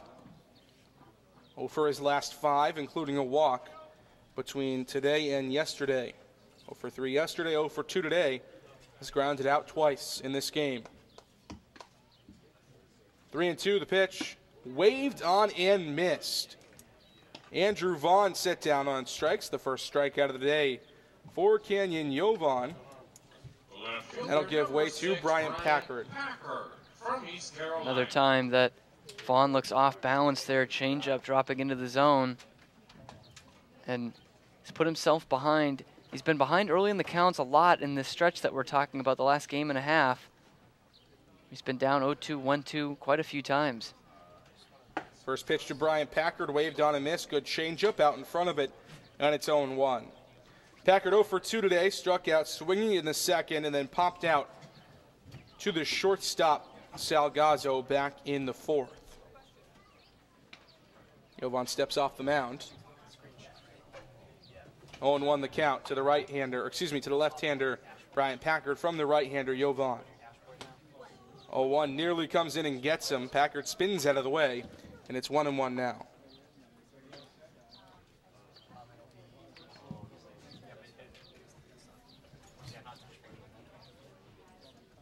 Packard coming into the game 6 for 17 this season.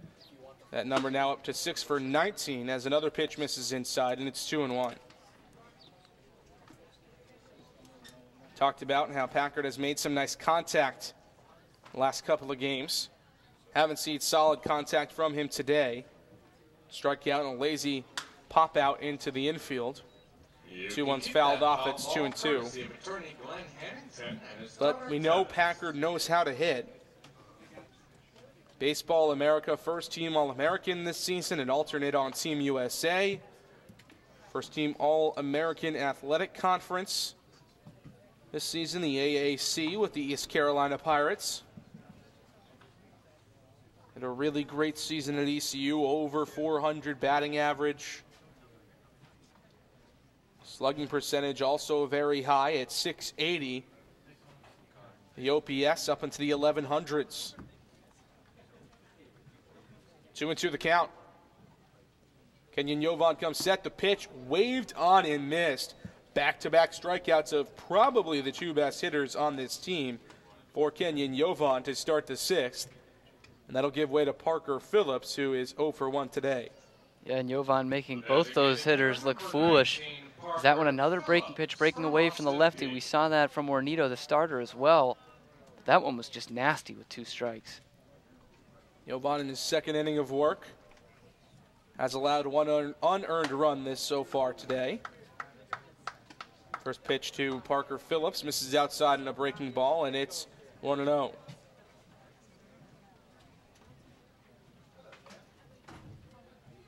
The 1-0.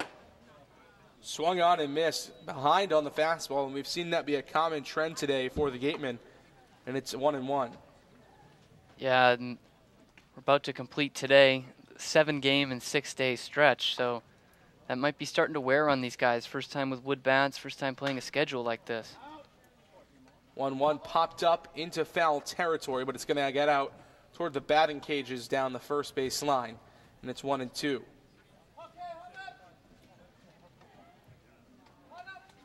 We will have a league-wide off day tomorrow. Day off for not only the players, but also us here at the Gatemen Baseball Network. To be clear, this will be our 7th game in 6 days as well. We're here for all the games. We deserve it. You can hear them all, watch them all right here on the Gatemen Baseball Network.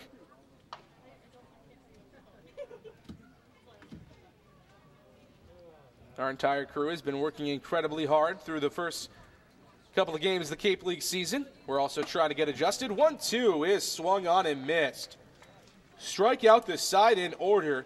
Kenyon Jovan with a fantastic 6th inning. We're headed to the top of the 7th. A 2-0 lead for Orleans. The Gatemen trying to keep, a 3-1 lead for Orleans as we head to the top of the 7th inning. Coming up on the Gatemen Baseball Network. Located in Wareham Crossing, Coastal Orthodontics, longtime sponsor of the Wareham Gatemen, knows the importance of a healthy smile. Dr. Kevin Oliveira and his team at Coastal Orthodontics are a patient-focused practice, delivering professional, effective orthodontic treatment based on the individual clinical needs of each patient, resulting in beautiful smiles in a timely manner. With 10 years of experience using Invisalign, Coastal Orthodontics uses the most up-to-date dental equipment. Established in 1877, TM Ryder is a family-run insurance agency located in downtown Middleborough, Massachusetts. TM Ryder's goal is to find the best coverage at a fair rate for their customers, but they really value giving the best service they can provide. Visit the office on Thatcher's Row if you would like P&C insurance information, quotes, and policies. The Gatemen would like to thank Wareham Country Market for helping to feed the Gatemen players and staff after games. They are located about a quarter of a mile from the field on Route 6, offering a convenience store, a Dunkin' Donuts, and a deli.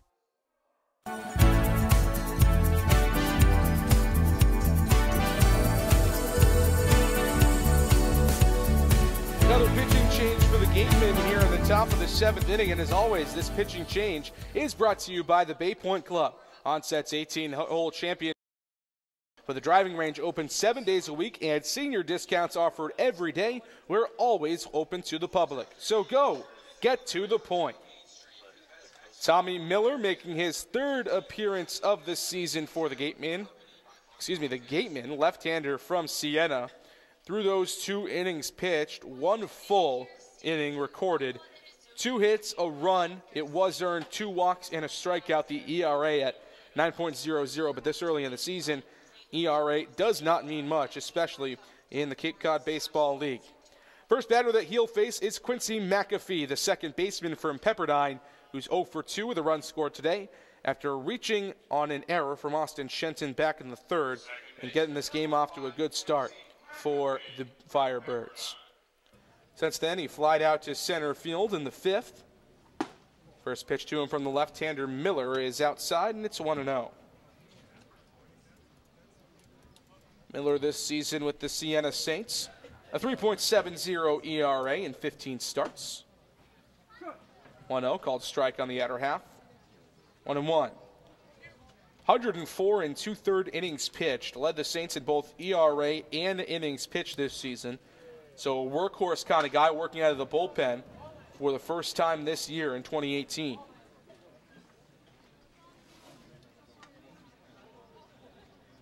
Hits allowed a little bit high, 115 hits, a 280 batting average against. Pretty good strikeout numbers, though, 84 strikeouts in 104 and 2/3 innings.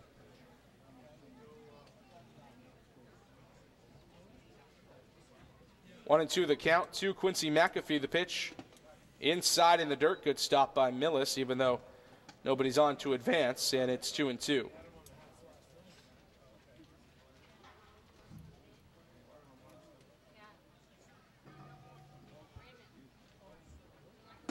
Waved on and missed. Good breaking ball on a 2-2 pitch from Tommy Miller.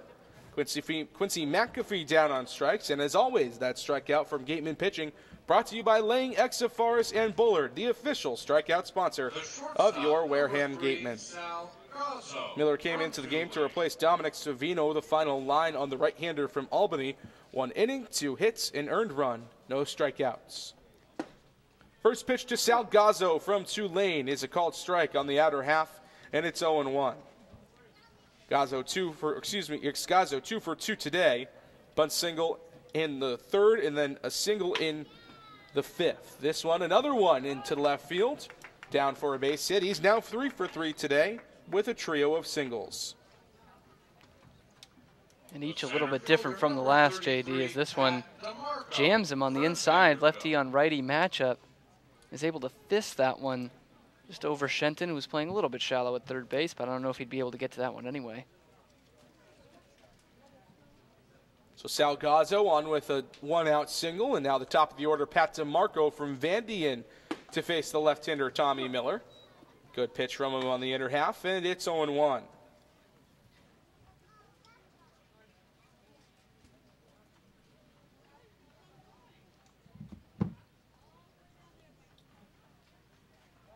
pickoff move, but no tag applied on the throw over to Andrew Vaughn, as Salgazzo is back in plenty of time over at first.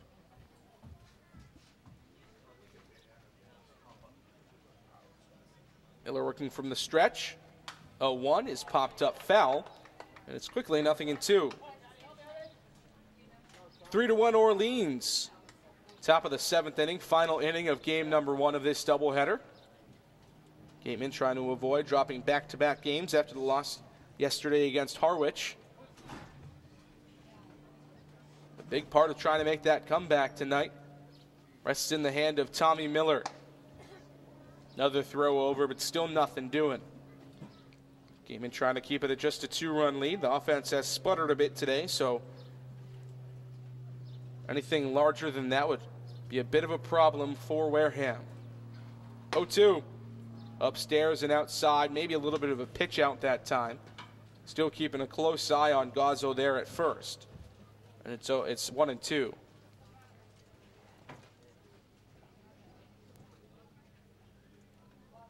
Ball and 2 strikes, the pitch from Miller. Outside again, and it's 2-2.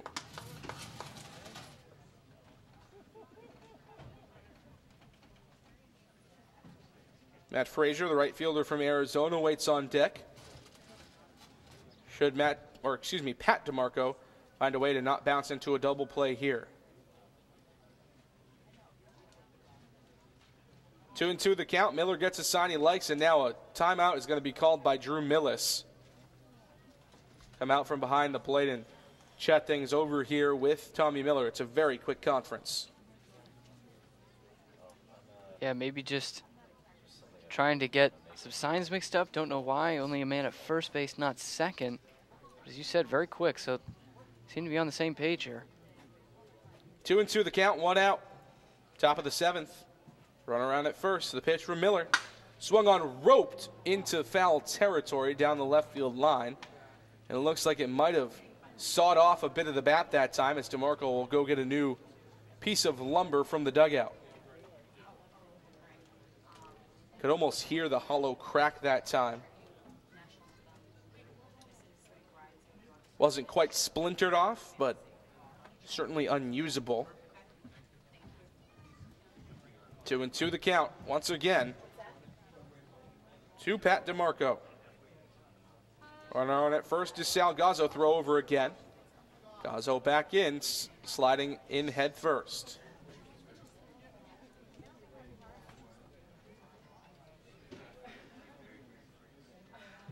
Now they're going to have him caught in the rundown. Throw down to second. Easy tag applied. 1-3-6 on the putout of Salgazzo. And there's 2 outs and 2 strikes on Pat DeMarco.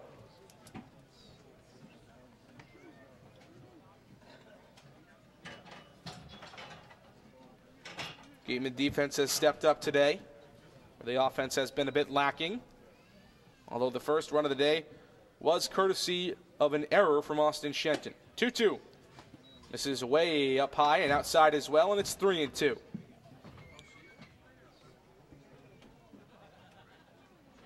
DeMarco 1 for 3 today in his first Cape Cod League game of the season, and now he's going to be 1 for 4. Called strike 3 on the inner half from Tommy Miller. Second strikeout of the day for the Siena Saint. And as we head to the bottom half of the 7th inning on that strikeout brought to you by Lang, XF Forrest, and Bullard, the official strikeout sponsor of your Wareham Gatemen. The Gatemen trying to get back into this game, down 3-1. Last half inning, last ups for the Gatemen in game number 1 of this doubleheader on the Gatemen Baseball Network.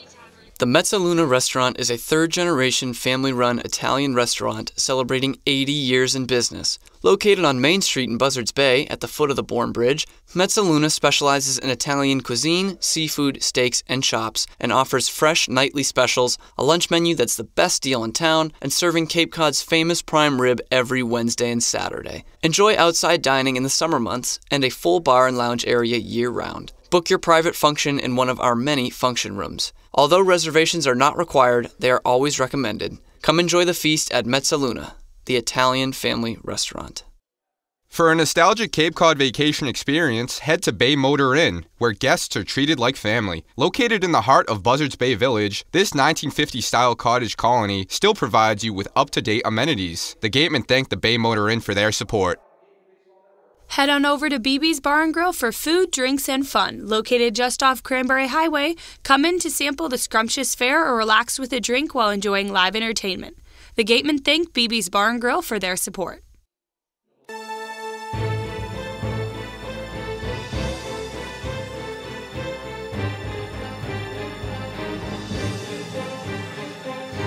Gatemen down to their last 3 outs here in the bottom of the 7th inning, down 3-1 to the Orleans Firebirds in game 1 of a twin bill here on Father's Day at Spillane Field. First pitch to Bryson Stutt from Kenyon Jovan, misses down and away, and it's 1-0. Stutt 1 for 2 today. Fouled out to second base in the second. And then hit a double that got under the glove of the diving center fielder Pat DeMarco back in the 4th. So it'll be 6, 7, 8 at least here for the Gatemen. They'll try to make it a bit more. 1-1 is fouled off, and it's 1-2. Offense just hasn't been there for Wareham the last couple of innings. Between today and yesterday, the shutout against Harwich. 4 hits today, just a couple yesterday. 1-2. Breaking ball, fouled down the left field line. Andretti gives it a chase, but it'll get out of play.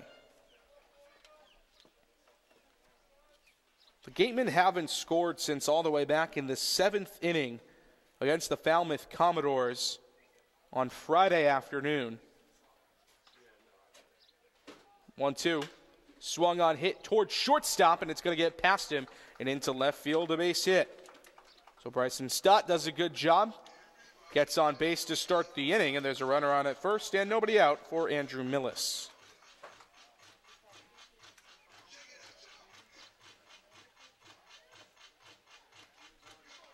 Millis, the switch-hitting catcher batting left, is 1 for 2 today. Singled in the second and then struck out swinging in the 4th. The fifth, that was back against Riley Ornito, the 5th strikeout of the day for the San Francisco Dawn. First pitch to him is popped up foul left side, but it's going to float out of play.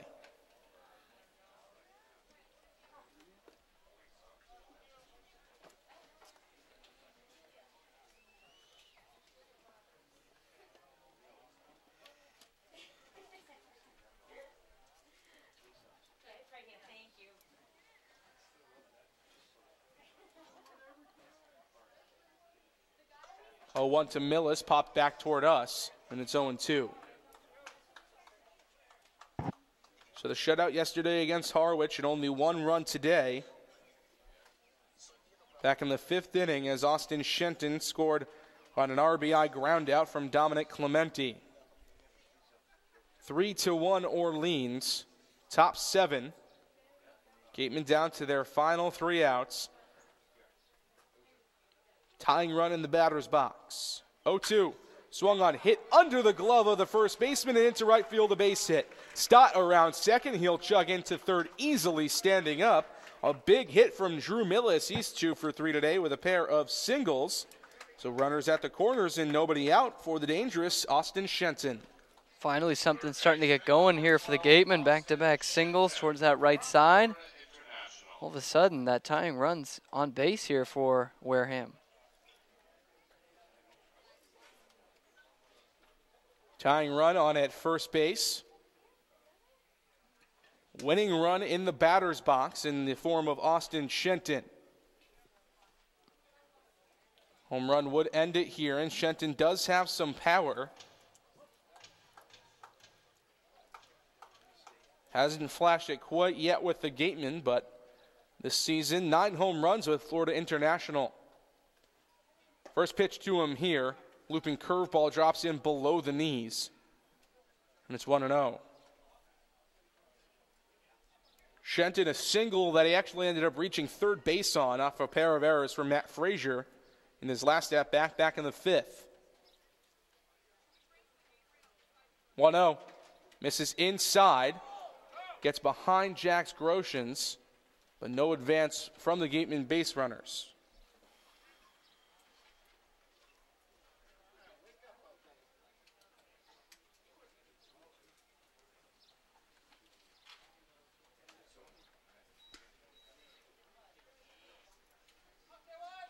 Two 2-0 the count. To the left-hander Shenton. Bottom 7, nobody out. Gatemen trail it 3-1. Here's the pitch. Breaking ball outside, and it's 3-0. New Orleans, are you pitching around Shenton here? Maybe load the bases. Wouldn't be too bad of a break. Should you load the bases? Yeah, you've got a struggling Dom Clemente coming up next. And 1 run's not going to kill you, obviously, so I wouldn't be surprised if they don't give him anything to hit. Did give him something to hit, but he was taken all the way, and it's now 3-1 to Austin Shenton.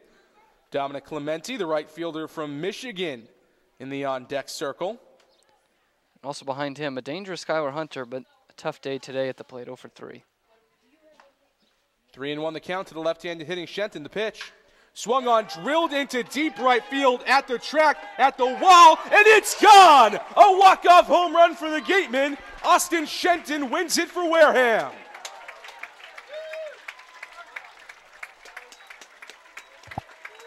We said he had some power in the left-handed bat, and that he did. A 3-run bomb from Austin Shenton, and the Gatemen win it 4-3. What a shot there from Shenton. Inside fastball, turning on it, pulling it to right field, and it just snuck out of Spillane here. What a time for the Gatemen offense to come alive here for the first time in a couple of days.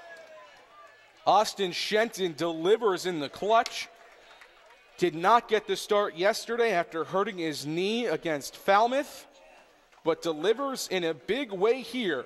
Bottom of the 7th inning, a walk-off home run.